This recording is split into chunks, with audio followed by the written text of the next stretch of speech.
Hi guys, good evening. Ah, Bibidyo tayo kasi kanina nagpunta ako sa derma kasi naulit na naman yung ano ko. Actually, paulit-ulit talaga. Kahit naglalagay ako ng gamot, bumabalik-balik lang. Nagkakaroon akong balakubak.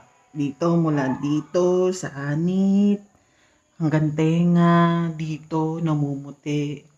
Dito, namumula, pati itong kilay ko, pati dito.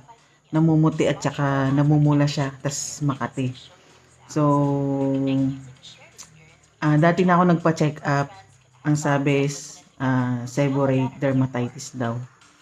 Nakukuha siya kapag yung sa pabago-bago ng klima, masyadong mainit, tapos malamig, um, kasama na rin din yung stress daw. Stress kasama.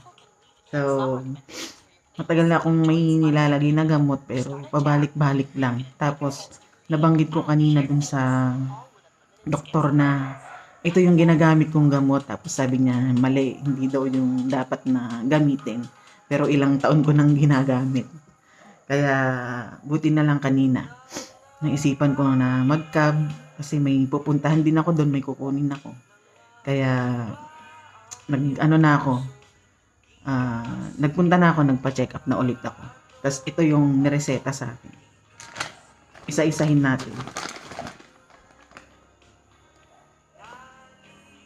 Ito, nirestaan ako ng moisturizing cream.